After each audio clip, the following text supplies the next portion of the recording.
परंतु मुंबई जाने के बाद पता चलता है कि यार ये तो गणित यहाँ का अलग ही है। क्या था मुंबई जाना आसान है, टिक पाना बहुत मुश्किल है। हमारे अंदर भरा हुआ रहता है, हम मुंबई दिखने में सुंदर हो गए, हमें लगता है कि अरे नहीं यार मुंबई जाएंगे वहाँ पे चीजें मिल जाएंगी, थोड़ा एक्टिंग कर दिया, थोड़ा स्टाइल में चल दिया, आसपास के लोगों ने तारीफ कर दिया, हमें लगने लगता है अगला शाहरुख खान ही है जो एवरेज काम करना जानते हैं पर उनके सितारे बुलंद हुए स्टार हैं।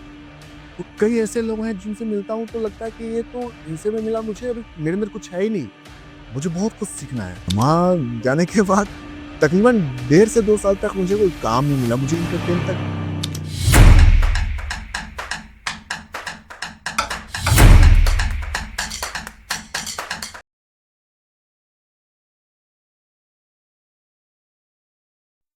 Hello and welcome to let's connect and grow together. हम आपके सामने फिर से आए हैं एक नया एपिसोड लेकर, जिसमें हम एक स्पेशल हस्ती से आपको मिलाएंगे। तो एक मूवी का फेमस डायलॉग है जो आप लोगों ने ज़रूर सुना होगा कि कहीं पे पहुंचने के लिए कहीं से निकलना बहुत ज़रूरी होता है। तो ऐसे ही हम आज जिन हस्ती से मिल रहे हैं वो स्टेप बाय स्टेप अपनी मंजिल तक पहुंच रहे हैं। So please welcome a versatile actor, Shri Kundan Singh ji. Hello sir. बहुत बहुत धन्यवाद मैम, मुझे आपने अपने इस पॉडकास्ट में बुलाया और सभी जो हमारे दर्शक हैं उन सभी को मैं नमस्कार करना चाहूँगा। अपना प्यार हमेशा बनाए रखें अपने भाई के ऊपर, कुंदन सिंह के ऊपर। जी मैम, आगे बात करते हैं। सबसे पहले तो आपका थैंक यू कि आपने आपका समय हमें दिया। जी जी। हम शुरुआत करेंगे आपकी जर्नी की कि आपकी जर्नी की शुरुआत कैसे हो रही? बेसिकली मैं बता देना चाहूँगा कि बाय बर्थ मैं पटना बिहार से हूँ और पढ़ाई कंप्लीट करने के बाद मैं आ गया ही अपने छत्तीसगढ़। तो कह सकते हैं कि पटना माँ है मेरी और मासी छत्तीसगढ़ है। तो यहीं पे टाटीबंध में घर है मेरी बड़ी बहन कंचन सिंह है उनका। तो वहीं पे आया, दीदी से शुरू से लगाव रहा। तो यहाँ आने के बाद मैंने छत्तीसगढ़ रंगमंडल ज्वाइन किया, थिएटर्स ग्रुप ज्वाइन किया और ज्वाइन करने के बाद नाटक हमने कई सारे किए यहाँ पे। धीरे धीरे करते करते 4-5 साल हम लोगों ने नाटक किया यहाँ पे और उस बीच में कई सारे छत्तीसगढ़ की फिल्में भी थी जिसका हिस्सा रहा, पर बताऊंगा नहीं। क्योंकि शुरुआत में हर कोई जब होता है तो एक उसका अलग स्टाइल होता है काम करने का जी। उसका। तो करते करते फिर मुझे लगा कि नहीं यार, अब वो बॉम्बे चलना चाहिए। अब बॉम्बे को मुंबई कह के बुलाने लगे लोग कि मुंबई चलना चाहिए। तो मैं मुंबई गया तो सुनता था मुंबई जाना आसान है, टिक पाना बहुत मुश्किल है। मैं सोचता था कि ये ऐसी बात है, मैं जाऊंगा ना, मैं तो करके दिखा दूंगा, सब कर लूंगा, ऐसे वैसे करके चला गया। किसी को नहीं जानता था कोई शहर ऐसा। मुंबई सिर्फ जानता था कि एक शहर है, वही बस है। वहां जाने के बाद पता चला है कि कांदीवली भी है, बोरीवली भी है, बांद्रा भी है, अंधेरी भी है। और तब जाके पता चल गया, एहसास हो गया कि भाई ये क्या शहर है। हम जिस परिवेश से आए और यहाँ पे हमारा आना हुआ वो दोनों जमीन आसमान का फर्क है। क्योंकि हम जो छोटे शहर के लोग होते हैं, चाहे किसी भी राज्य में हो, मेट्रो सिटीज को छोड़ के बात करें तो हमारे अंदर एक अलग ही वो भूचाल हमारे अंदर भरा हुआ रहता है। हम बड़े दिखने में सुंदर हो गए, हमें लगता है कि अरे नहीं यार मुंबई जाएंगे वहाँ पे चीजें मिल जाएंगी, थोड़ा एक्टिंग कर दिया, थोड़ा स्टाइल में चल दिया, आसपास के लोगों ने तारीफ कर दिया, हमें लगने लगता है अगला शाहरुख खान ही है। परंतु मुंबई जाने के बाद पता चलता है कि यार ये तो गणित यहाँ का अलग ही है। चारों दिशाएं, पूरे ब्रह्मांड का जो दर्शन है वहां हो जाता है। तो मेरे साथ ही वही हुआ। वहां जाने के बाद तकरीबन 1.5 से 2 साल तक मुझे कोई काम नहीं मिला, मुझे इंटरटेन तक को नहीं किया वहां पे। तो इंटरटेन करने की बात, जैसे एड्रेस पूछूं, मालूम हाइट ना है, अच्छा ये क्या होता है इसका मतलब, मालूम हाइट ना है। किसी स्टूडियो में जाओ, ये बॉस पीछे बैठे हुए हैं, अरे सर बाहर है दुबई में, अरे मुझे तो दिख रहा है इधर ही है। ऐसी स्थिति हुई। तो 1.5 से 2 साल तक वहाँ पे अंधेरे में रहा मैम। कोई काम नहीं, किसी को जानता नहीं, किसी को पहचानता नहीं, कोई एंटरटेन नहीं कर रहा है वहाँ पे। फिर भी पता नहीं क्यों एक मैंने महसूस किया है कि इंसान कई सारे होते हैं, वो बड़ी-बड़ी बातें करते हैं। मैंने मेहनत किया, मैंने जुनून लाया, मैंने ये किया, वो किया, कुछ नहीं होता है। सभी एक जो चीज़ें होती हैं इंसान की लाइफ में, वो प्रकृति पहले से तय कर रखी होती है कि साल 2025 में मैं आपके साथ यहाँ बैठ के पॉडकास्ट करूँगा, मतलब इसमें उस नेचर का योगदान है। उन्होंने सारी चीज़ें लिख रखा होता है। उनके द्वारा वो पहले से डिज़ाइन किया हुआ रहता है। वो एक कह सकते हैं उसको। तो डेढ़ 1 साल के बाद स्ट्रगल के बाद भागना, दौड़ना, लोगों से मिलना, डायरेक्टर से जाना, रिजेक्शन, नॉट फिट रिजेक्शन वहाँ का। ये सरकारी बस नहीं है, वहाँ सरकारी भाषा है। हाँ सर, अरे नॉट फिट बेटा, अरे अगले में देखते हैं, टच में ना। तो ये सब करते-करते मुझे पहला शो मिला मिला था अशोका कलर्स टीवी का। उसमें काम किया तो लगा थोड़ा पैसे आए, लोग जानने लगे, डायरेक्टर्स को लगा कि लड़का अच्छा काम कर रहा है। फिर थोड़ा-सा ऐसे अंधेरे से होता है ना, निकल के आया कि हाँ भाई अब मैं काम कर रहा हूँ। पहला 2 साल के बाद मिला, वो छोटे शहर का बंदा है, वो टीवी पे दिख रहा है, गाँव वालों ने, घर वालों ने, हाँ, मेरा बच्चा है, मेरा भाई है। तो ये एक मोटिवेशन भी आया और एक कह सकते हैं कि थोड़ा उसमें जो चार्ज होना होता है, चार्जर कई सालों से एक फ़ोन बंद पड़ा हुआ है, उसमें एक चार्जर लगा तो वो चार्ज हुआ। उसके ठीक बाद मुझे एक स्टार प्लस का ही शो मिला था तेरे शहर में। उसमें चिट्ठी कुमार का एक कैरेक्टर था, वो कैरेक्टर लोगों को बड़ा अच्छा लगा, पहचान उससे मिली। तो तब से लेकर के अब तक टीवी का सारा सीरियल कर रहा हूँ। उसमें कई सारे पॉपुलर टीवी शोज़ रहे हैं, जो मैंने आपको पहले बताया भी था। जी, ये रिश्ता क्या कहलाता हाँ है, जी, जी, जी। क्राइम पेट्रोल, देन आप दंगल के शोज़ भी रंग जाऊँ तेरे रंग में, सावधानियाँ वगैरह। ऐसे 2, 4, 5 जुबानी याद है, बाकी तो काम हुए हैं, कितने हुए हैं मुझे भी याद नहीं। आगे और करना है तो इसको उपलब्धि के तौर पे नहीं लिया जाना चाहिए। एक मेहनत कर रहे हैं, जर्नी है, उसका एक पार्ट है। अगर हम उन चीज़ों को समझें कि हमारी उपलब्धि है, तो कहीं न कहीं नादानी भरी बातें होंगी कि मंज़िल आगे और है, मेहनत और करना है।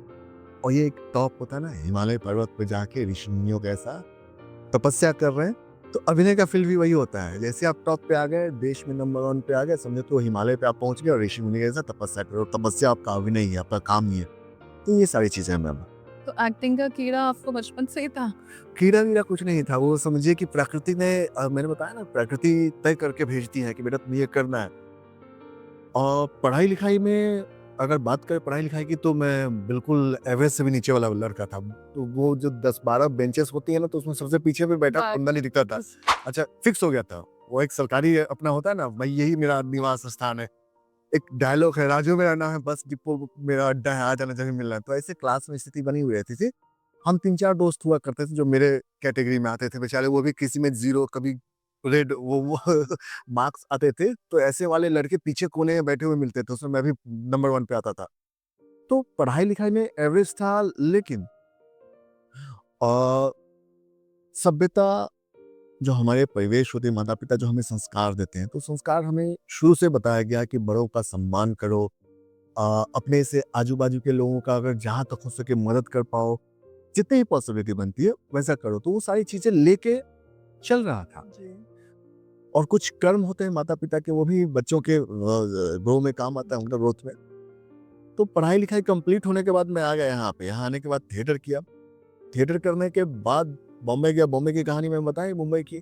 वो सब करते-करते इस बीच मुझे कहीं नहीं लगा कि मैं, बचपन से मुझे शौक था, कीड़ा कह सकते हैं, एक्टिंग का। ऐसा कुछ नहीं था, वो सब घर से निकला था, तो ऐसे ही निकला था, जा रहा हूँ दीदी के यहाँ, खाऊँगा पीऊँगा, एग्ज़ाम दिया था ग्रेजुएशन में, खाऊँगा-पीऊँगा, मस्त 1 आध 2 महीने रेस्ट करूँगा, फिर वापस आ जाऊँगा, जॉब-वॉब करूँगा। यहाँ आने के बाद कुछ दोस्त बन गए मेरे। वो थिएटर कर रहे थे, नाटक कर रहे थे, तो उन लोगों ने मुझे बोला कि भाई मैं ऐसे-ऐसे जुड़ा हुआ हूँ, तू चलेगा क्या? मैं गया देखने के लिए। तो पहला नाटक था, हम लोगों ने देखा उसके साथ, तो मज़ा आया। बोला भाई मेरे को भी जुड़ना है इसमें। तो जोड़ा बेचारे ने। तो पहला था हमारा मुखौटा। अच्छा। मुखौटा में कुछ ही सेकंड का सीन था, रोल था वो। तो उसमें किया, तो मीडिया वालों ने उसको अच्छा रिस्पॉन्ड किया। तब से वो एक कीड़ा नहीं कह सकते, उसको एक मोटिवेशन के तौर पे ले सकते हैं। कीड़ा होता तो यहाँ नहीं होता, नहीं बैठा होता। कीड़ा आता है, काटता है, उसका असर होता है और इसका दवाई होता है, इंजेक्शन होता है, वो फिर खत्म हो जाता है। पर वो जो नस में घुल जाना, नशा जिसको बोलते हैं, वो एक नशा होना चाहिए किसी भी फील्ड में हो। आपको डॉक्टर बनना है, इंजीनियर बनना है, बिज़नेसमैन बनना है, एक्टर बनना है, नशा होना चाहिए। कीड़ा होगा, काटेगा कुछ दिन तक, फिर खत्म हो जाएगा। काइंड पागलपन होना चाहिए, नशा होना चाहिए, जुनून होना चाहिए, मुझे यही करना है, इसके अलावा मुझे कुछ नहीं करना, कुछ करने आता नहीं। तो वो सारी चीज़ें रही मैम। तो यहाँ के थिएटर से आपका मन कैसे मुंबई की तरफ टर्न हो गया? देखिए, हमारा जो छत्तीसगढ़ है और यहाँ की जो फ़िल्म इंडस्ट्री है बहुत ही प्यारी है, बहुत ही खूबसूरत माहौल है यहाँ पे।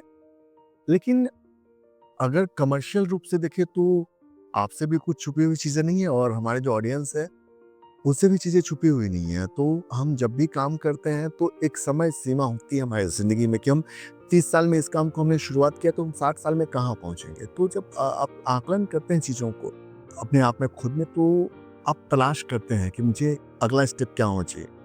तो उसी तलाश का एक हिस्सा रहा मेरा मुंबई जाना। मुंबई जाना। जी मैम। जी। और बिना गॉडफादर के भी आपने मुंबई में खुद को एस्टैब्लिश किया और आप एक-एक सीढ़ी अपनी सक्सेस की बढ़ते जा रहे हैं। हाँ, ये बड़ी बात होती है। जैसे जिनके लोग पहले से वहाँ रहते हैं तो उनके लिए तो कोई टेंशन नहीं है। उनको सिर्फ जिम जाना होता है, डांस करना होता है और सोना होता है और लॉन्च पैड जो अगला लॉन्चिंग जब होगा उसके लिए तैयारी करनी होती है। लेकिन हम लोग जो छोटे शहर के लोग होते हैं जिनका वहाँ कोई नहीं होता है, तो सबसे पहले तो हमें अपने आप को वहाँ टिकाए रखने में बहुत परेशानी होती है क्योंकि वो शहर है, महँगा शहर है, सब लोग अजनबी, कोई किसी को एंटरटेन नहीं कर रहा है, पता है पूछोगे तो नहीं। लोग नहीं बताते हैं। वैसे शहर में टिका पाना ही अपने आप में एक बड़ी चुनौती होती है। उन चुनौतियों को पार करने के बाद काम करना, वो चुनौती होती है, काम किया। अब काम कर रहे हो तो काम करते रहना, वो भी एक चुनौती है। अब काम करो तो टॉप पे आना, जैसे हिमालय का एग्ज़ाम्पल मैंने दिया अगले पिछले बात शब्दों में हमने, तो वो सब रहता है। तो एक सिंपल से परिवेश से निकल कर इससे अब कोई गॉडफ़ादर वहाँ पे ना हो और चाहे काम करना, एक चुनौतीपूर्ण रहता है। पर मैंने देखा है कि प्रकृति बड़ी एक शक्ति है। वो ब्रह्मांड जो है ना, नेचर है, भगवान जिसको हम कहते हैं, वो बड़े ही तरीके से आपकी ज़िंदगी को सँवार के पहले ही से फिक्स करके रख देते हैं। और हम गुमान में रहते हैं, यार मैंने बहुत मेहनत किया, मैंने बहुत पसीना बहाया और यहाँ आ गया, कुछ नहीं होता। आपकी दोस्ती, दुश्मनी, सफलता, असफलता सब तय है पहले से। तो आप ईश्वर में बहुत ज़्यादा आस्था बहुत ज़्यादा, रखते हैं। तभी तो यहाँ हूँ। वरना मेरी क्या औकात, मैं तो एक सिंपल सा इंसान हूँ, जैसे बहुत सारी हमारे देश की आबादी 140 करोड़ लोग हैं, उनमें से एक मात्र मैं भी एक इंसान हूँ। लेकिन अगर यहाँ हूँ, काम कर रहा हूँ, तो एक शक्ति है, ईश्वरीय शक्ति है। और हमारे जनता है, हमारे ऑडियंस, हमारे दर्शक जो हमें देख रहे हैं, हमें सुन पा रहे हैं, उन सब की दुआएँ भी इसमें एक बड़ा, उनका भी, आप सबों का भी एक बड़ा योगदान है, रोल है। आपका भी, आप जैसे अच्छे इंसान भी सपोर्ट करते रहते हैं हमेशा चीज़ों को। जी। जी। आपने बहुत से अलग-अलग लैंग्वेजेज़ में काम किया है। हम शुरुआत करें तो छत्तीसगढ़ी हो गई, राजस्थानी हो गई, भोजपुरी हो गई जी। एंड अब आप तेलुगु की तरफ भी बढ़ रहे हैं। जी।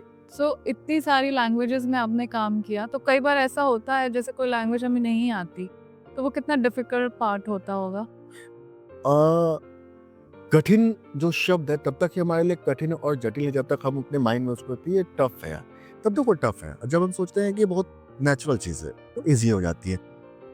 और दूसरे मतलब तरीके से इसको हम ऐसे समझा सकते हैं कि प्रकृति ने, होता है ना, देने से पहले बहुत लेती है प्रकृति। तो इतना निचोड़ा है यहाँ पे कि कोई भाषा, कोई राज्य, कोई जगह, गरीबी, अमीरी, सुख-दुःख, तकलीफ, आराम, ऐशो-आराम, ये सब मुझे पता ही नहीं इसका मतलब क्या होता है एक्चुअल। कोई मुझे उठाकर जंगलों में फेंक दे, फिर से मैं उठ के चल के इतना सी प्रकृति ने निचोड़ दिया है कि वो मुझे नहीं ये एहसास हुआ कि मैं जंगल में आ गया हूँ। किसी ने रेगिस्तान में फेंक दिया तो भी मुझे वो नहीं होगा तकलीफ कि मैं रेगिस्तान में आ गया हूँ। मैं सॉल्यूशन ढूँढूँगा कि अच्छा मुझे चलना कहाँ है, जाना कहाँ है? तो ऐसी मानसिकता होगी। तो उसमें अलग-अलग राज्यों में जाना होता है, अलग-अलग लोगों से मिलना होता है।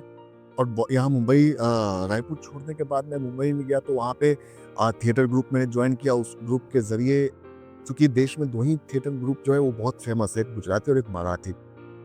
उसमें अच्छे लोगों के सानिध्य में रहा, साथ में रहा, तो उन लोगों ने बहुत सारी छोटी-छोटी चीज़ें होती हैं, टूल्स होते हैं, उस पे काम करना सिखाया। तो करते-करते एक वजह वो रहा, दूसरा वजह ये रहा कि कई राज्यों में जाता हूँ, लोगों से मिलता हूँ।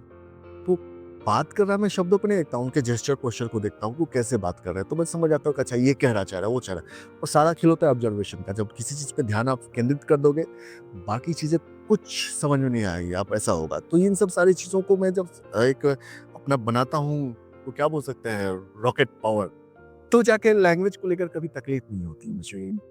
आप थिएटर से अभी भी जुड़े हैं, आपने थिएटर में काम किया और अब मूवी, सीरियल जी, काम जी, किया। जी, जी। तो ये ट्रांसफ़ॉर्मेशन जो था, वो आपके लिए एब्सोल्युटली हेल्पफुल तो रहा है इस वक़्त क्योंकि थिएटर में हमें बहुत सी बारीकियाँ आप सीखते जी, हैं। जी। तो कितना मतलब आप थिएटर को मिस करते हैं या कर रहे हैं अभी भी? करता हूँ मिस। जब थिएटर में हम लोग काम करते हैं तो सबसे पहले थिएटर यही सिखाती है कि इंसान अच्छे बनो, जी। और जो इंसान अच्छा बन गया, यकीन मानिए वो किसी फील्ड में हो, सक्सेस करना उसका तय है। अगर आप बहुत बड़े बिजनेसमैन हो और इंसान अच्छे नहीं हो, जब तक चीजें चल रही है, एक समय आएगा धड़ाम से चीजें गिर जाएगी, आप फिर सोचोगे कि अरे क्या होगा, कहाँ कैसे होगा, मेरा नसीब खराब। नहीं, और इंसान अच्छे हो, कुछ अभी नहीं है, शून्य है। शून्य को हजारों में बनते कभी टाइम नहीं लगेगा, क्योंकि इंसानियत एक ऐसी चीज है जो इसके लिए कोई स्कूल कॉलेज आपको सिखा नहीं सकता। वो आपके परवरिश में, आपके संस्कार में वो चीजें होनी चाहिए।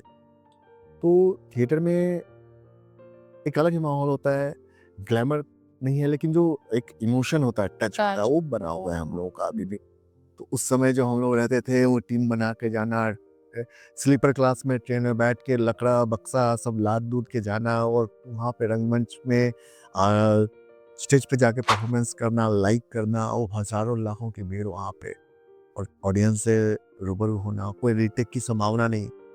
वो सब एक मजा आता था, वो सिनेमा में नहीं है। अभी तो वैनिटी मिलती है, जाने आने का फ्लाइट मिला आपको, रहने के लिए 5 स्टार होटल मिला, मेकअप है, रिटेक्स है, बहुत सारी चीजें हैं, पर वो मजा नहीं आता है जो थिएटर में आता थिएटर कनेक्शंस है। बन हाँ, इमोशन, एक इमोशन कह सकते हैं, माँ और बेटे का जो इमोशन होता है ना, वैसा इमोशन उसमें। आपको दादा साहेब फाल्के हाँ, दादा साहब फाल्के आइकॉनिक अवार्ड 2022 में दिया गया था, फिल्म सिटी रिलायंस स्टूडियो में उसका आयोजन किया गया था। तो इसके लिए भी मैं अपने आप को सौभाग्यशाली मानता हूँ, और इस अवार्ड से जुड़े हुए जितने भी तमाम लोग हैं, उनका भी मैं धन्यवाद करना चाहूँगा, क्योंकि मुझे जैसे साधारण से लड़के को ऐसा उन लोगों ने समझा कि इस काबिल है, तो ये प्राकृतिक। आपको काबिलियत है तभी अवार्ड से नवाजा। काबिल यहाँ हर कोई है, जब तक आपका वक्त नहीं आता है तब तक आपकी काबिलियत कोई काम की नहीं होती है, और प्रकृति पहले से आपका तय कर देती है कि भाई इसको कब काबिल, लोगों के नज़र में कब काबिल दिखाना है। और मैं अगर सोचूं कि नहीं, मैं बहुत मेहनत किया, मैं काबिल हूँ, ये हूँ, तो व्यर्थ बात है ये। हालांकि मैंने बहुत डार्क नाइट्स देखे हैं मुंबई में, और तकलीफ भी झेले मैंने, बहुत परिश्रम भी किया हूँ, अभी भी करता हूँ। मैं कभी दिन या रात में नहीं समझता हूँ कि कोई फर्क हो। काम जब आता है तो मैं उसको फोकस करता हूँ, मुझे ये काम करना है, करना पड़ेगा, क्योंकि मैं इस जगह पे आया हूँ। बहुत मैंने देखा है कि मुझे किन किन हालातों का सामना करके यहाँ तक आना पड़ा है, और मैं अगर इसको साइड करता हूँ तो मेरे पीछे लाखों लोग खड़े हैं जो मेरी जगह को छीन लेंगे आके। तो मैं किसी की सीट को छीनूंगा नहीं, लेकिन अपनी सीट अपनी किसी को सीट दूंगा भी नहीं, इसलिए मेहनत करना पड़ेगा। और वैसे ही आपको महाराष्ट्र के एक्स मिनिस्टर हाँ, होम पूर्व मिनिस्टर गृह मंत्री के हाथों ही मुझे एक सम्मान मिला है। तो ये सब हमारे जो दर्शक हैं देख रहे हैं, उन सबका आशीर्वाद है, प्यार है, और इससे ज्यादा मैं क्या कर सकता हूँ, क्योंकि हमारे दर्शक ही भगवान के स्वरूप ही हैं। बिल्कुल, बिल्कुल, बिल्कुल। जी आपकी मूवी एक अभी हिंदी की पीवीआर में रिलीज हाँ, मुंबई में पीवीआर रिलीज हुई थी फिल्म, हिंदी फिल्म थी। उसमें दर्शकों का बहुत प्यार मिला, और उन लोगों ने काम की सराहना भी करी। और अभी तो कई लैंग्वेज में मैं काम कर रहा हूँ, भोजपुरी में 2 फिल्में हैं, रिलीज पे हैं। अभी 29 तारीख से मैं 29 मार्च से, आज हम लोग 18 मार्च को ये पॉडकास्ट कर रहे हैं, 29 मार्च से नासिक में एक मेरी फिल्म है, भोजपुरी फिल्म है, एज अ मेन हीरो, वो कर रहा हूँ। फिर जाके एक तेलुगु की फिल्म है, साउथ के बड़े सुपरस्टार हैं, उनके साथ है, तो उसका भी हिमाचल प्रदेश में चल रही है बातें। तो उसके बारे में विस्तार से चर्चा तब करेंगे जब वो शूट हो जाएगा, क्योंकि मैं पहले नहीं बताता, जब शूट करूँ फिर बता दो मैंने ये काम किया हुआ है। ये सब चीजें चल रही हैं। हाँ हाँ, फिर स्पेशली मैं आऊँगा कि मैम ये फिल्म किया है मैंने, और उन सुपरस्टार का नाम भी बताऊंगा जो आप लोग देखेंगे तो काफी मजा आएगी। तो बड़े ही फेमस इंसान है, तो उनके साथ तेलुगु फिल्म की बात चल रही है, और एक और हिंदी फिल्म है उसका भी चल रहा है, कि वो मई के आसपास में है। अच्छा, अच्छा। जी, आपको बहुत ही बेस्ट विशेस आपकी बहुत बहुत फिल्म धन्यवाद। में ऐसे ही आती जाएँ, हम आपको बड़े पर्दे पे देखते रहें। जी जी, बहुत बहुत शुक्रिया। जी। आपने साई विनायक फ़िल्म्स की भी शुरुआत की। तो ये कैसे आपके दिमाग में आइडिया आया? वो हमारी नैतिक जिम्मेदारी है, और आप सबने गौर किया होगा, हम अपने दर्शकों से भी बताना चाहें कि मैं भी सिनेमा का हिस्सा हूँ, और मुझे लोग कई नामों से जानते हैं, कोई एक्टर, कोई हीरो, कोई कुछ, पर मैं एक हमेशा मानता हूँ कि मैं एक इंसान हूँ, एक बड़ा ही साधारण टाइप का इंसान हूँ मैं। मेरी सोच बहुत दूर दूर तक जाती है, लेकिन वो ऐसा नहीं रहता कि मैंने ये किया वो किया, नहीं, मुझे बहुत कुछ करना है। उसमें आप सभी लोगों का दुआ, प्यार, आशीर्वाद की आवश्यकता है, आप सभी लोगों की। तो साई विनायक फिल्म्स क्या है, उसकी जो मतलब नींव पड़ी वो इस तरह से कि आप हमारे देश में जो पुलिस है, हमारी जो सेना है, सेना के प्रति लोगों के दिल में बहुत प्यार है, सम्मान है, रिस्पेक्ट करते हैं। लेकिन पुलिस के प्रति क्या है ना, लोगों की धारणाएँ, भावनाएँ बिल्कुल अलग है, विपरीत है। उनको क्या लगता है कि वो विलेन है। और इसके पीछे इसके पीछे कहीं न कहीं सिनेमा का बड़ा योगदान रहा है। सिनेमा में आपने शुरू से देखा होगा, फ़िल्म में जब भी पुलिस वालों को दिखाया गया, उनका डार्क शेड दिखाया गया, विलेन के तौर पे। या तो क्राइम होने के बाद आएँगे या फिर क्राइम में इनको शामिल किया गया। इसके पीछे क्या लॉजिक है मुझे नहीं पता, क्या मज़ा आता है इन सिनेमा वालों को, मैं भी उसका हिस्सा हूँ। लेकिन पुलिस वालों को ऐसे विलेन दिखाया क्या मज़ा आता है मुझे नहीं पता। तो वो देखते-देखते क्या है ना, मैं भी बचपन में था तो मैं भी पुलिस के पास जाता तो ऐसे डरने लगता था अंदर से। कितना भी कोशिश करूँ करने का, पर वो डर लगती थी। सिनेमा में देखा भाई तो पुलिस वाले मारते हैं बेवजह। पर जब बड़ा हुआ तो मैंने देखा कि नहीं यार, इसके बिल्कुल अपोजिट किस्सा है कहानी। ये लोगों तक नहीं आई है। पुलिस वाले जो हैं वो तो कमाल कर रहे हैं समाज में, देश में।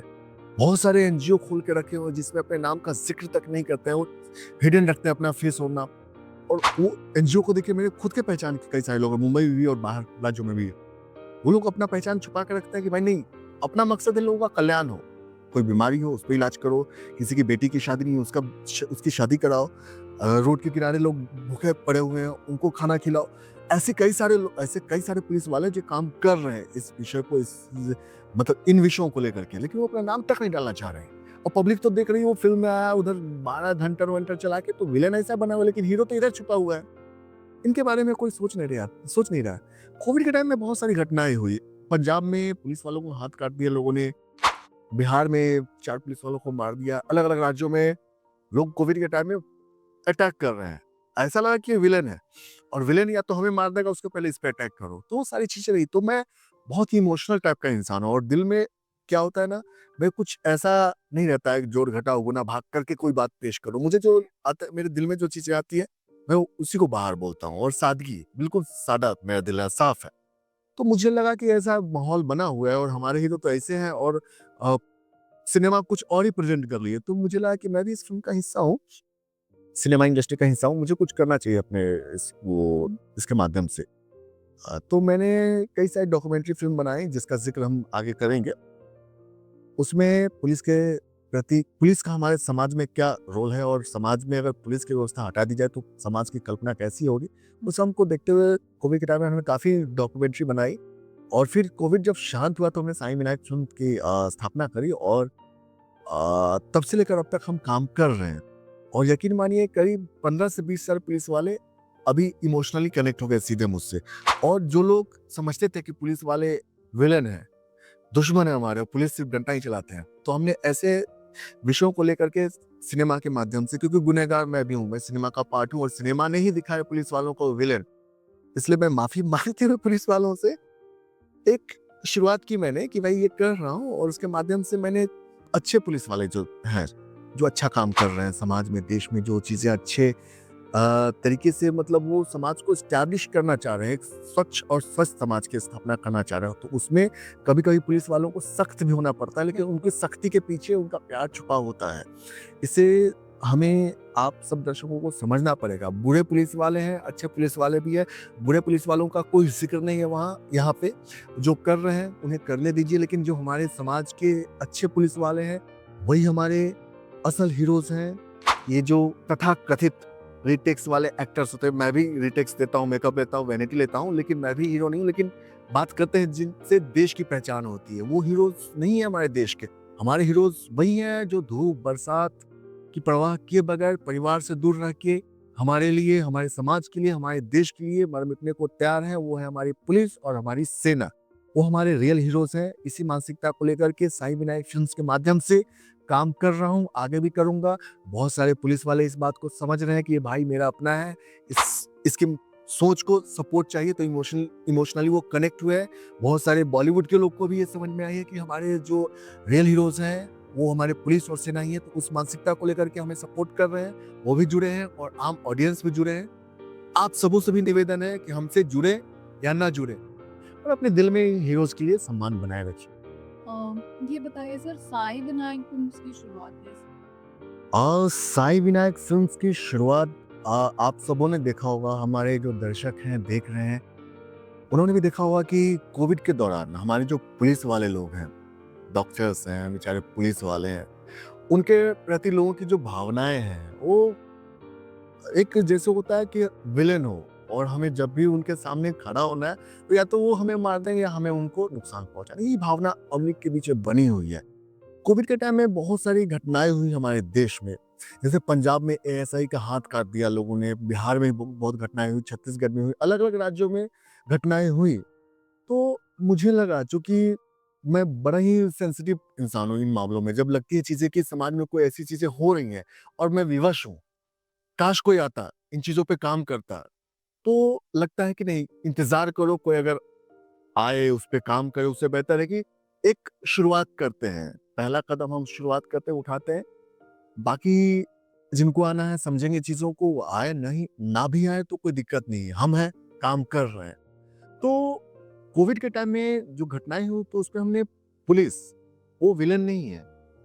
हमारे लिए एक समाज में एक ढाल होता है ना, रक्षक जो हमारे होते हैं, वैसी मेरी सोच है। और मुझे लगता है कि हमारे जो देश के दर्शक हैं, उनको भी ये बात मान लेनी चाहिए कि जो हमारे पुलिस वाले हैं, वो विलेन उनको ना समझे और हमारी रक्षा के लिए, हमारी सुरक्षा के लिए ही वो है। अगर 24 घंटे के लिए हमारे देश से, समाज से ये व्यवस्था जो है, पुलिस जिसको कहते हैं हम, उनको हटा दीजिए।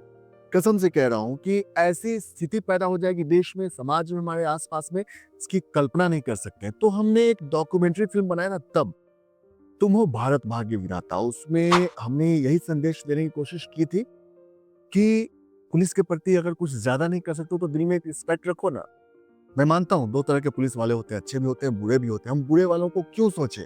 जो अच्छे हैं, उनके लिए हम खड़े होके दिल से सम्मान करें ना। जहाँ भी रहे, जिस स्थिति में रहे, ज़रूरत नहीं है कि हम उनके लिए एक युद्ध जैसी भावना हो, लड़े साथ में जाके, नहीं, दिल में रिस्पेक्ट होनी चाहिए। तो भावना को जगाए रखने के हमने पहला डॉक्यूमेंट्री बनाया था, पुलिस के सम्मान में, तुम हो भारत भाग्य विधाता। उसमें मेरे कई पहचान के लोग हैं, जिन लोगों को मैंने पर्सनली फ़ोन करके रिक्वेस्ट किया, तो उसमें संदेश, जैसे एक संदेश का पार्ट भी हम लोग रखते हैं अपने जो भी डॉक्यूमेंट्री होता है तो उसमें। तो मैंने उदित नारायण जी को फ़ोन किया कि भैया ऐसी-ऐसी बात है कि हम इस विषय पे काम कर रहे हैं, आपका 1 मिनट का वीडियो संदेश चाहिए। अब इतने बड़े सिंगर, उनका शेड्यूल इतना बिज़ी रहता है, फिर भी उन्होंने पर्सनली 3 दिन बाद कॉल किया, कुंदन हमने आपको 3 वीडियो भेजा है, अब देखना कौन-सा वाला बेस्ट है। तो मुझे लगा कि नहीं, एक्चुअल जो चीज़ें होती हैं ना, जो समझदार लोग हैं, जो जगह पे हैं, उनके दिल में सम्मान है कि उन्होंने मेरी मेरी बात को, मेरे विषय को इतने गंभीरता से लिया कि उन्होंने मुझे वीडियो बना के भेजा और ऑप्शन भी दिया कि 3 वीडियोज़ में जो अच्छा लगे आप लगा लेना। उनके अतिरिक्त बिहार के वर्तमान डीजीपी अभी रिटायर्ड हो गए हैं, आदरणीय श्री गुप्तेश्वर पांडे जी, उनको भी मैंने फ़ोन किया कि ऐसे-ऐसे सर मुझे एक वीडियो चाहिए, मैं इस विषय पे काम कर रहा हूँ। अखिलेंद्र मिश्र जी, बड़े एक्टर हैं। आप सबों ने देखा होगा रेडी फ़िल्म में उनको, फिर चंद्रकांत था, उसमें अप्पू सिंह बने हुए थे। फिर के गोस्वामी जी हैं, ऐसे तमाम एक्टर्स को हमने जोड़ा। और अपने रायपुर की बात करें, योगेश अग्रवाल भैया, उनका ही वीडियो आया था, प्रकाश अवस्थी भैया, उनको मैंने फ़ोन किया और उन लोगों ने वीडियो भेजा। इन सबको जोड़ते हुए तकरीबन दर्जनों आईपीएस ऑफिसर थे और बाकी सब लोग थे जिन्होंने एक वीडियो संदेश के माध्यम से समाज को ये बताने की कोशिश की कि पुलिस जो है वो हमारे दुश्मन नहीं है, हमारे लिए ही है, हमारी सुरक्षा के लिए है। तो ये हमने बनाया था। उसके बाद से हमने कई वीडियो बनाए कोविड के टाइम में, जब सारी चीज़ें बंद थी। सारी चीज़ें बंद थी, लोग एक-दूसरे से बात भी नहीं कर रहे थे। उस कंडीशन में हमने ये 2, 4, 5, 10 डॉक्यूमेंट्री बनाए। सबका अलग-अलग विषय रहा। फिर जब कोविड खत्म हुई, खत्म नहीं कर सकते, जब शांत हुआ उसका कहर, तो हमने ऑफिशियल तौर पे साई विनायक फ़िल्म्स का, जो भी भारत सरकार के अंडर में जो भी चीज़ें आती हैं, डॉक्यूमेंट का काम जो होता है, एक कंपनी को, फर्म को रजिस्टर्ड करके उसको एस्टैब्लिश करने के लिए, तो हमने साई विनायक फ़िल्म की स्थापना करी। तो तब से लेकर के अब तक हमारा विज़न बिल्कुल क्लियर है। हम काम करेंगे, हमारे पुलिस भाई लोग हैं उनके सम्मान में, हमारे सेना के लोग हैं उनके सम्मान में। इसके अलावा हमारे समाज में बहुत सारे इश्यूज़ हैं जिस पे कोई काम नहीं करता, नहीं करना पसंद करता, क्योंकि ऐसे विषयों पे कोई भी आगे बढ़ के काम नहीं करना चाहता। यहाँ सब लोग जितने भी आए हुए हैं, उनका एक ही मकसद होता है, व्यापार करना। हम व्यापार करने नहीं आए, हम व्यवहार करने आए हैं। लोगों में व्यवहार मतलब एक पैदा करना है कि भाई ये जो हमारी सेना है, हमारे पुलिस है, वही हमारे देश के असल हीरोज़ हैं। इनको पहचानो। मैं भी एक्टर हूँ, सिनेमा का पार्ट हूँ, बट मैं ये नहीं कहूँगा कि मैं हीरो हूँ। हीरो तो हमारे बहुत सारे लोग हैं और उनमें से ही हमारे सर हैं आज, हमारे रियल हीरोज़ कह सकते हैं, जो रिटायर्ड आईपीएस ऑफिसर हैं, अपने छत्तीसगढ़ से ही हैं। और मेरा सौभाग्य है, मुझे खुशी हो रही है कि आज हमारे बीच सर की उपस्थिति है। सर, बताएँगे आपकी भावनाएँ क्या हैं? आपका आपकी सोच क्या है पुलिस सेवाओं मतलब पुलिस के प्रति आपकी भावनाएँ, क्योंकि आप पुलिस में काफ़ी वक़्त तक समय बिताए हुए हैं, अपना एक योगदान दिया हुआ है, तो कुछ बताएँगे हमारे दर्शकों को सर? जी, आपका बहुत-बहुत धन्यवाद कुंदन जी जी, कि आपने पुलिस के एक ऐसे पहलू को उजागर करने का ज़िम्मा उठाया है, जी, जो जनरली फ़िल्मों वाले करते नहीं हैं। जी, फ़िल्मों में ज़्यादातर या तो एक काल्पनिक हीरो को प्रमोट किया जाता है जी, या एक बहुत एक्सट्रीम जो नेगेटिव किरदार है उसको दिखा करके बिल्कुल सर। वो ज़रूरी है फ़िल्मों के प्रमोशन के लिए उस तरह की स्टोरी डालना। जी, परंतु फ़िल्म वालों को छोड़ दें, जीवन में वास्तविक पुलिसिंग जो होती है, जी, पुलिस में जो लोग काम कर रहे हैं, होता है इनमें भी खराबी भी है, लोग फेस बिल करते हैं तो नेगेटिव विचार लोगों के मन में हैं। जी, परंतु आपने जैसा बताया कि जो इसके पॉज़िटिव रोल हैं, जो जिस तरह का काम है पुलिस का, जी सर। उसको वास्तविक रूप में सामने लाना, उस तरह की बातें फ़िल्मों के माध्यम से, डॉक्यूमेंट्री के माध्यम से, जी, जैसा आपका फाउंडेशन कर रहा है, वो उस तरह की जो सोच आप में आई है, जी, ये हम लोगों के लिए उत्साहवर्धक है। अरे! हमारे जो समस्याग्रस्त पुलिस है, जो अपने परिवार से परेशान, जी, अपनी कमियों से परेशान, अधिकारियों के दबाव में रहने के बावजूद परफ़ॉर्मेंस जो दे रही है, उनके लिए इस तरह के प्रयास बहुत ज़रूरी हैं। जी, समाज ने जो एक नेगेटिव सोच डेवलप कर रखी है, एक तो अंग्रेज़ों के समय जो अत्याचार करती थी पुलिस, जी, वो कहीं न कहीं डीएनए में आ गया है। बिल्कुल ये सर। लोग पुलिस को नेगेटिव ही मान के बैठे हैं। दूसरा, फ़िल्मों ने बंटाढार किया है जिसमें पुलिस वालों को भारी अत्याचार ही हमेशा, हमेशा। होता है। तीसरा, पुलिस खुद भी है। जी, कि पुलिस में बहुत सारे लोग ऐसे हैं जो अपनी ज़िम्मेदारी को या अपने नैतिक दायित्व को नहीं समझते जी, जी, और पब्लिक के साथ इस तरह व्यवहार करते हैं कि इनकी ये जो सोच है वो और पुख्ता होती है और निगेटिव होती है। किंतु इसके भीतर भी पुलिस में हुँ, उम्दा लोग हैं, अच्छे लोग हैं, मेहनती ईमानदार लोग हैं, बिल्कुल सर। जो समाज के लिए बहुत कुछ कर रहे हैं, अपनी ड्यूटी फेथफुली निभा रहे हैं। इनको जो आप इस साई फाउंडेशन के माध्यम से ला रहे हैं सामने, जी, ये बहुत ही एक मैं कहता हूँ अनुकरणीय है और भी जो फ़िल्म प्रोड्यूसर हैं, उनको अपनी फ़िल्मों में, राइटर्स को अपनी स्टोरी में, इन चीज़ों को भी लाना चाहिए जहाँ पर बहुत एक्सट्रीम हीरो बनाने की ज़रूरत नहीं है। समाज में जिस तरह की पुलिस है, उनमें जो लोग अच्छा काम कर रहे हैं, उनको सामने लाने के लिए जो आप कर रहे हो, मैं इसकी वंदना करता हूँ। बहुत-बहुत धन्यवाद सर आपका, आप ऐसी सोच रखते हैं मेरे बारे में। लेकिन एक कोशिश है, कर रहा हूँ, बाकी चीज़ें अपने आप होते जा रही है और आगे भी अच्छा करना है इन विषयों को लेकर के। पुलिस के लिए हमेशा लोगों की नज़रों में एक डर ज़्यादा होता है, ना कि प्रेम और सम्मान। इस सर की जो पहल है, उससे हम आशा करते हैं कि ज़रूर ये चीज़ बदले। लेकिन सर नहीं, बिल्कुल आपका जो प्रश्न है एक तरह से लोगों का ही प्रश्न है कि लोगों के मन में पुलिस की वो छवि बन नहीं पाती। एक्चुअल में पुलिस का साबका ज़्यादातर जो जराइम पेशा लोग हैं, ये आतंकवादी हैं, इस तरह के लोगों से पड़ता है। समाज में भी जिन लोगों के साथ पुलिस का ज़्यादा काम पड़ता है, एक तरह से आप समझो कि घर में झाड़ू है, झाड़ू लगानी ज़रूरी है, पर झाड़ू को कोई गुलदान में सजा के नहीं रखता, छुपा के रखते हैं। पुलिस भी समाज के लिए उतनी ज़रूरी है। पुलिस का काम जब भी सामने आता है या तो वो किन्हीं बदमाशों को पीटती हुई, ढकिया के ले जाती हुई, हथकड़ी बाँध के ले जाती हुई, फ़िल्मों में भी लोगों से पैसा वसूलते हुए या इस तरह की चीज़ें सामने आती हैं। तो जिनको कोई पुलिस से लेना-देना भी नहीं है, उनके मन में भी जो विचार बैठे हुए हैं, उसकी वो पुष्टि करते रहते हैं। जबकि ऐसा है नहीं। पुलिस में बहुत सारी चीज़ें ऐसी हैं जो किसी कारण से उजागर नहीं होती। क्यों? कि निगेटिविटी पे लोगों के टीआरपी बढ़ते हैं, लोगों का ध्यान ज़्यादा जाता है, पत्रकारिता भी वैसी हो गई है। मीडिया में जो विजुअल मीडिया है, उसमें भी यही चीज़ें ज़्यादा दिखाई जाती हैं। तो एक तरह से वो जो नेगेटिव विचार हैं, उनकी पुष्टि होती है। तो लोगों में वो डर बना रहता है, वो जाता नहीं।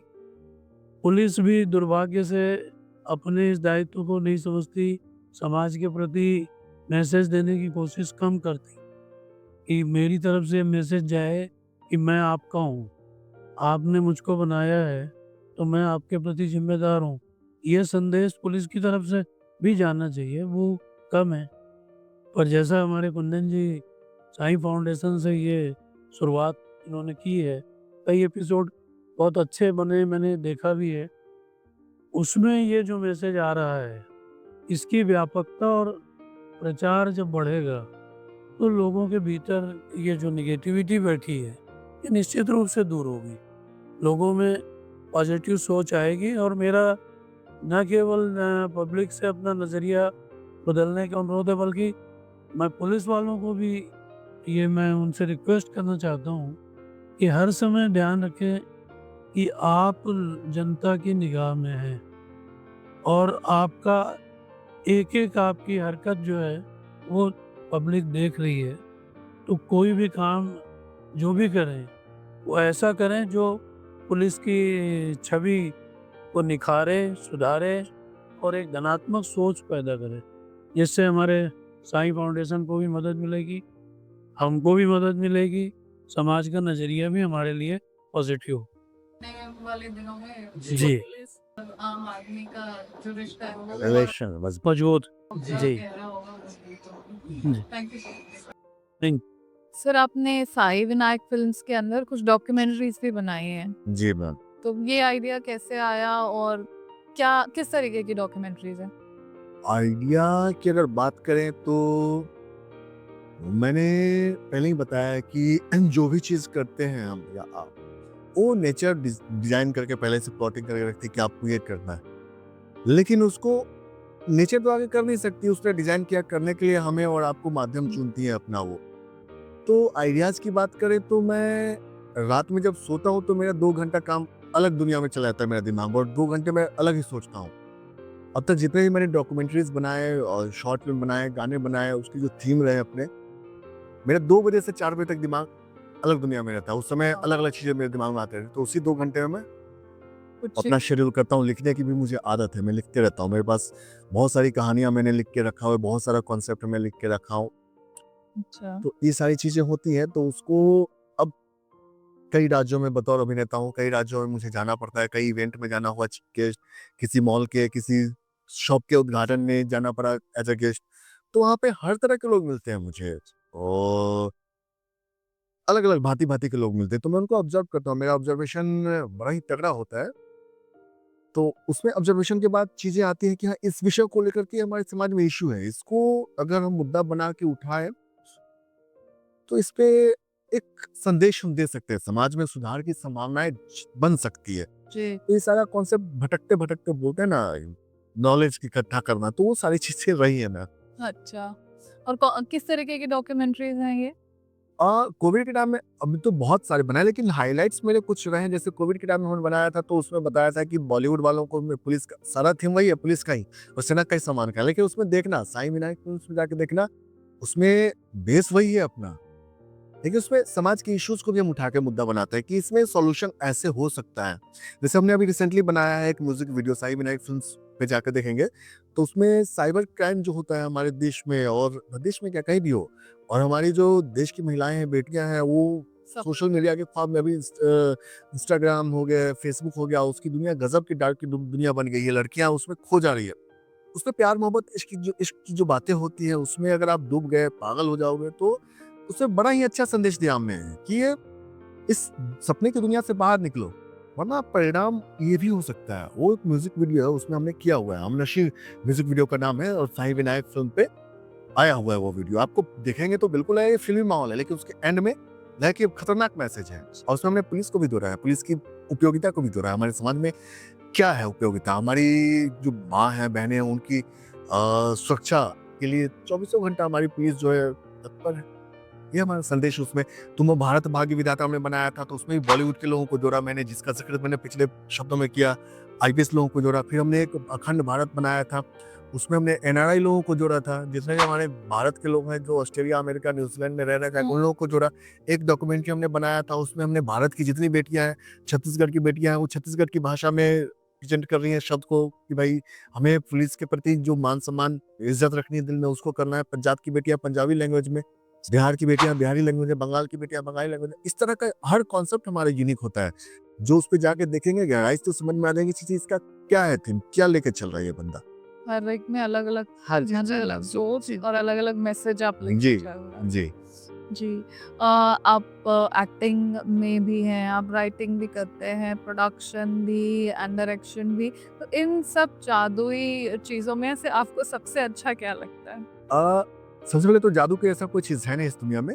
आपको जिस चीज़ में मज़ा आता है वही जादू जैसा होने लगता है। और ये 1.5-2 साल मैंने बताया था उधर गया तो शो नहीं मिले थे मुझे, तो उसके पहले बहुत सारी जादुई घटनाएँ थी मेरे जीवन में। तो उसमें मुंबई है, सर्वाइव करना है। और इंडस्ट्री में बिना गॉडफादर के आपको ये नहीं बोला आइए सर हम आपका इंतज़ार कर रहे थे। वो आपको एंटरटेन तक नहीं कर रहे हैं। तो ऐसी परिस्थिति में आप कैसे उसका हिस्सा बने? तो मैं थोड़ा मेरा दिमाग खुरापाती रहा इस मामले में। सर्च करता हूँ कि बाकी लोग कैसे हैं जिसका बैकग्राउंड नहीं है। तो मैंने देखा कोई डायरेक्शन में असिस्ट कर रहे थे, करते-करते अपना जगह बनाया, कोई कैमरा को असिस्ट कर रहे थे, कोई प्रोडक्शन में चले गए थे, कोई स्पॉट तक का काम है। स्पॉट मतलब सेट पे पानी पिलाना, कोई काम छोटा नहीं होता है दुनिया में। मैं सब काम करने में माहिर हूँ। मुझे अब यहाँ बोलेगा कोई कि मेरे को एक फ़िल्म का शेड्यूल करना है और 4 स्पॉट वाले भाग गए। मैं 8 स्पॉट वालों के जैसा ताकत के साथ मैं अकेला सँभाल लूँगा। इतना मैंने सीखा है उधर, प्रैक्टिकली। तो शुरुआत में मैं डायरेक्शन में भी असिस्ट किया था और एक हमारे कैमरामैन थे, उनके साथ भी मैं रहा था, तो कैमरे का एंगल वगैरह सब सीखा मैंने। डायरेक्शन की बारीकियाँ वहीं से सीखी और उन सब कामों को करते-करते मुझे फ़िल्म की जो बारीकियाँ होती है, एक प्रोडक्शन के अंदर जो भी चीज़ें आती हैं, लाइटिंग वाइटिंग सारा सेंस हुआ उसमें। इसलिए मैं अपने प्रोडक्शन साईं विनायक फ़िल्म्स जो है, उसका जो भी चीज़ कॉन्सेप्ट होता है मैं लिखता खुद से ही हूँ, उसका डायरेक्शन भी मैं खुद से ही करता हूँ। कि मैं बताया पहले कि मैं अलग-अलग राज्यों में जाता हूँ, चीज़ों को देखता हूँ, लोगों को देखता हूँ। 15 से 20 हज़ार पुलिस वाले मेरे कॉन्टैक्ट में इमोशनली टच हैं, मुझे मानते हैं कि ये मेरा अपना बच्चा है। उनकी भावनाओं को समझता हूँ, उनकी चीज़ों को समझता हूँ, मैं आता हूँ, उसको लिखता हूँ, उसको डेवलप करता हूँ चीज़ों को। अब मैं किसी को बोलूँगा कि तुम इसको डायरेक्शन करो, तो वो अलग दुनिया में चला जाएगा। मुझे जाना है इधर रायपुर और वो मुझे जगदलपुर लेके चला जाएगा। तो इसलिए मैं अपने प्रोडक्शन के लिए राइटिंग भी खुद करता हूँ, डायरेक्शन भी खुद करता हूँ। बाहर से बहुत सारे लोग बोलते हैं, ये चीज़ मेरे लिए डायरेक्शन कर दो, ये मेरे लिए लिख दो, मैं नहीं करता। मैं फुल टाइम एक्टर हूँ, मैं एक्टिंग से ही बिज़ी हूँ। मैं तेलुगु कर रहा हूँ, भोजपुरी कर रहा हूँ, इधर राजस्थानी कर रहा हूँ, हिंदी कर रहा हूँ, हर जगह मेरा काम है, मैं बिज़ी हूँ। मैं डायरेक्शन में क्यों जाऊँगा? ये मेरा खुद का प्रोडक्शन है, साईं विनायक फ़िल्म्स, उसके लिए मैं लिखता भी खुद हूँ और डायरेक्शन भी खुद करता हूँ। बाहर के लिए नहीं बना हूँ मैं, बाहर के लिए मैं एज़ एन एक्टर ही बना हूँ। जिनको लगता है कुंदन मेरे क्राइटेरिया में आता है, मैं उनके लिए साथ काम कर रहा हूँ, आगे भी करूँगा। और ये सब चर्चाएँ हुई तो जैसे बताया मैंने कि अलग-अलग राज्यों में जाना, अलग-अलग जिलों में जाना, अलग-अलग लोगों से मिलना। उसी कड़ी में आज सौभाग्य है कि मुझे आपसे ही मिलना हुआ। तो मैंने जहाँ तक जानकारी जुटाई, क्योंकि मैंने बताया मैं खुराफाती दिमाग और मैं सर्च करता हूँ। तो पूजा जी मैंने जानकारी जुटाई तो मुझे ही पता चला कि आपके पिताजी भी रिटायर्ड आईपीएस ऑफिसर रह चुके हैं। तो अपना अनुभव हमारे दर्शकों से साझा कीजिए आप। जी, आपने बिल्कुल सही कहा। आपने खुफिया दिमाग से बिल्कुल सही जानकारी पाई है। जी। हाँ, मेरे फादर भी पुलिस में ही थे एज़ स्टाफ। पहले तो मध्य प्रदेश, छत्तीसगढ़ एक ही था। जी मैम। तो हम कुछ मध्य प्रदेश के डिस्ट्रिक्ट्स में भी रहे हैं, अच्छा। देन छत्तीसगढ़ आ गए, छत्तीसगढ़ के डिस्ट्रिक्ट्स में भी रहे। जी। बहुत ही टफ लाइफ रहती है जो हमने देखी है। ना दिन, ना रात, ना त्योहार, ना घर का कोई फैमिली फंक्शन। किसी का कोई समय फिक्स नहीं होता है कि अगर हमारे घर में कुछ फैमिली फंक्शन हो रहा है, कहीं से कॉल आ गया, तो जाना पड़ता है। कई बार ऐसा भी हुआ कि वेकेशन के लिए हम लोग पैकिंग कर रहे थे कि चलो अब घूमने जाएँगे, अब वो इस कॉल आ गया तो या तो पापा ना जाएँ हमारे साथ, ऐसा होता था सिर्फ हम जा रहे हैं, या फिर हमें प्रोग्राम ड्रॉप करना पड़ता था। अच्छा। कई बार रात-रात में नक्सली एरियाज़ में जाकर गश्त करनी पड़ती थी। जी, जी। थाने का कब तब अब जब किसी गश्त में जा रहे हैं तब आपको कुछ फिक्स नहीं रहता है कि आप कितनी देर में लौटेंगे। जी, जी, जी। कई बार दिन हो जाते थे, दिनों दिन बाहर जंगल में घूमना। आपने देखा होगा अगर कभी आप बस्तर तरफ गए हों, तो बहुत डेंस जंगल है खतरनाक है, नक्सलियों का इलाका है। और वहाँ पे नक्सलाइट्स के कब कौन किस तरफ से आप पर हमला कर दे जी वो जी पता नहीं जी रहता है। जी तो फैमिली वालों पे अलग प्रेशर रहता है कि पापा वहाँ गए हैं या हमारे हस्बैंड वहाँ गए हैं, तो चिंता जो फैमिली वालों की रहती है वो अलग, और जो पुलिस वाले हैं उनकी तो अलग रहती ही है। जी प्लस ऐसा कहें हम कि प्रेशराइज भी रहते हैं अपने सीनियर्स से, जी पॉलिटिशियंस का भी जी जी काफी जी प्रेशर रहता जी है। जी तो एक बहुत ही डिफिकल्ट लाइफ रहती है जो बहुत ही करीब से हमने देखी है। एंड आप जो उसके लिए काम कर रहे हैं कि पुलिस वालों को या सेना वालों को सम्मान मिले, हैट्स ऑफ टू यू। धन्यवाद, शुक्रिया मैम। एंड अगर हम इतने करोड़ों में से कुछ करोड़ों की ही सोच बदल पाए तो ये बहुत बड़ी बात होगी। हाँ, मैं तो करोड़ की नहीं सोच रहा हूँ। अगर मैं 20-25 लाख लोगों की भी मानसिकता बदल दूं तो मेरे लिए बड़ी उपलब्धि होगी। और इसे मरने के पहले मैं चाहता हूँ कि इतने लोगों की मानसिकता बदल दूं। एक सवाल मैं पूछूंगा, मुझे बताइएगा, चूंकि पिताजी आपके आईपीएस ऑफिसर रह चुके हैं, तो आप बतौर बेटी अपने पिताजी को क्या पाया, विलन या हीरो? Of course hero. ऐसे भी कहते हैं ना कि बेटियों के पहले हीरो पापा ही होते हैं, जी जी जी और एज अ पर्सन भी मैं उन्हें हीरो ही देखूंगी। जी जी जी। अगर हम बात करें उनकी करियर वाइज तो डेफिनेटली उन्हें 2 राष्ट्रपति अवार्ड्स मिले। अरे वाह, बहुत बढ़िया। सो वो तो उनकी उपलब्धि है जो हर कोई नहीं पा पाता है। जी जी देन इमोशनली भी हम कहें तो उनका हर तरीके से सबको सपोर्ट रहा घर में।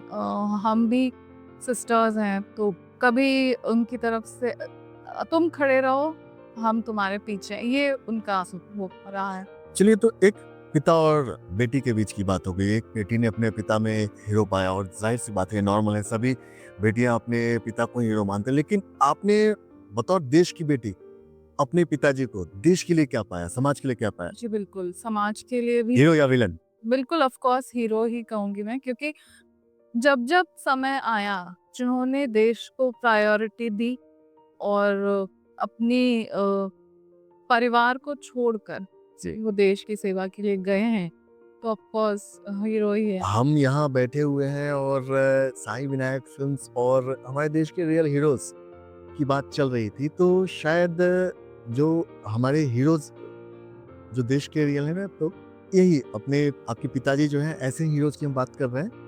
तो बस इतनी सी बात है, सभी को समझना चाहिए जी कि अगर एक देश की बेटी अपने पिता के रूप में अगर उस व्यक्ति को, पुलिस वाले को देख रही है, तो भी हीरो है। और वो देश की बेटी होकर के, और देश के लिए क्या है उनका इमेज, वो भी हीरो है। जाहिर सी बात है कि एक बेटी के मुंह से ऐसी बातें तभी आती हैं जब वो दिल से चीजों को महसूस कर पाती हैं। हमारे हीरोज, हमारे पुलिस बिल्कुल। हैं, हमारे आर्मी भाई लोग हैं, दिल सम्मान होना चाहिए उनका। जी हम छत्तीसगढ़ की अगर बात करें, जी जी जब आपने शुरुआत की होगी उस समय छत्तीसगढ़ की मूवी अलग टाइप से बनती होंगी या उसका सिनेरियो अलग रहा होगा। जी। अब क्या डेवलपमेंट हुआ है? डेवलपमेंट हुई है, तकनीकी चीजें विकसित हुई हैं, पर अभी और बाकी बहुत करना है। और मैं एक चीज मैंने महसूस किया है कि कोई भी क्षेत्र हो, यूनिटी बन के रहनी चाहिए, एकता बनी रहती है, तो वो चीज, उन चीजों का विकास और विकास दर और बढ़ता चला जाता है। अगर आपसी मतभेद हो, तो कितना ही मजबूत कोई संगठन हो, कोई फिल्म इंडस्ट्री हो, या कुछ भी चीज हो, वो धीरे धीरे कमजोर होने लगती है। तो यहाँ पे है आपसी एकता है, उसमें और मजबूती की आवश्यकता है। तकनीकी मामलों में बहुत सारे डेवलपमेंट हुए हैं। थिएटर रिलीजिंग का जो पैटर्न है वो चेंज हुआ है, पर और अभी अब आवश्यकता है इन चीजों में निखार लाने की। और बहुत ही सुलझी हुई और खूबसूरत इंडस्ट्री अपनी यहाँ छत्तीसगढ़ फिल्म इंडस्ट्री। इसके जितने भी हमारे टीम लोग हैं, चाहे वो नायक हो गए या डायरेक्शन टीम हो गए, अब टेक टीम की बात करूँ, सब बहुत प्यारे और सीजे हुए इंसान हैं। जी जी। आजकल ग्रह नक्षत्र, एस्ट्रोलॉजी, जी इन सब चीज़ों पर भी फ़िल्म इंडस्ट्री वाले बहुत ज़्यादा ध्यान दे रहे हैं। जैसे कुछ लोग अपनी मूवी रिलीज़ होने के पहले पंडित से पूछते हैं कि ये नाम हम रख रहे हैं, ये जितनी सफल होगी, नहीं होगी। कुछ लोग अब एक अक्षर चुन लेते हैं जो जिससे अपनी मूवीज़, सीरियल्स का नाम रखते हैं। तो आप कितना एस्ट्रोलॉजी पे बिलीव करते हैं? एस्ट्रोलॉजी पे देखिए पूजा जी, फिल्म जगत जो भारतीय फिल्म उद्योग है उसमें ग्रह नक्षत्रों का, तारों सितारों का बड़ा योगदान है, मेरा मानना है, और कई लोग मानते हैं, और जी। इंडस्ट्री के लोग भी इस चीज को मतलब अपनी सहमति देते हैं, क्योंकि इस फील्ड में जिनके सितारे बुलंद हैं वो, क्योंकि मैंने भी कुछ साल बिताए हैं इस इंडस्ट्री में, तो मैंने देखा है। और ये जरूरी नहीं कि इस चीज को मैंने एज अ ऑडियंस ही देखा है, एज अ मेकर ही देखा, एज एन एक्टर देखा, या फिर एज अ मेकर देखा। मैंने एज अ ऑडियंस में इस चीज को ऑब्जर्व किया है कि कुछ ऐसे लोग हैं जो एवरेज काम करना जानते हैं पर उनके सितारे बुलंद हैं, वो स्टार हैं। तो कई ऐसे लोग हैं जिनसे मिलता हूँ तो लगता है कि ये तो इनसे मैं मिला, मुझे अभी मेरे अंदर कुछ है ही नहीं, मुझे बहुत कुछ सीखना है, पर वो कहीं अंधेरे में, डार्क में खोए हुए हैं। तो मैंने इन चीजों को देखा समझा तो लगा कि नहीं, जो लोग कहते आए कि ये फिल्म इंडस्ट्री है, इसमें सितारों का बड़ा योगदान है, तो मुझे समझ में आ गई चीजें कि भैया यहाँ पे सितारों का एक है, आपका परिश्रम और आपका जो किस्मत है और आपका मेहनत है, दोनों का मिलना होता है। ऐसा नहीं है कि भाग्य के भरोसे गए और वहां पे बैठे बैठे भाई मेरे सितारे बुलंद है, अब मैं स्टार बन जाऊंगा। नहीं, आपको मेहनत करना पड़ेगा, प्रोसेस से गुजरना होगा। पर कई लोग होते हैं जो प्रोसेस कर रहे हैं, मेहनत कर रहे हैं, उनके अंदर काबिलियत है, फिर भी वो उन्हें मुकाम, वो पहचान नहीं मिल पाए बाकी लोगों की अपेक्षा, जिनके सितारे मजबूत हैं, वो उनसे कम जानते हैं, उनसे कम उनको अनुभव है, फिर भी वो स्टार बने घूम रहे हैं किसी फील्ड में। मतलब एक्टिंग फील्ड में किसी भी विधा को चुन लिया, वो मामला होता है ma'am. Thank you so much sir, आपने मुझे टाइम दिया और इतना अच्छी तरीके से आपने अपनी जर्नी बताई। बहुत सी जो आपने डॉक्यूमेंट्रीज बनाई है वो लोगों तक और पहुंचेगी इस पॉडकास्ट के ज़रिए, और उनका जो नज़रिया है वो भी बिल्कुल बदलेगा चीज़ों को लेके। बस यही उम्मीद है, और जाते जाते मैं आपको बहुत बहुत धन्यवाद कहना चाहूँ कि मुझे जैसे साधारण से इंसान को आपने यहाँ बुलाया, और हमारे जो दर्शक हैं उनसे भी हाथ जोड़ के मैं विनती करूंगा, मैं आपका ही भाई हूँ, आपका ही बेटा हूँ, आप सबों के बीच से निकला हुआ एक लड़का हूँ। अपना प्यार हमेशा बनाए रखिए, और आपका कुंदन सिंह कुछ और अच्छा कर पाए बतौर अभिनेता और बतौर मेकर, इसके लिए आप सबों का साथ सपोर्ट बहुत आवश्यक है। अपना साथ प्यार दुलार बनाए रखिए हमेशा। जय हिंद।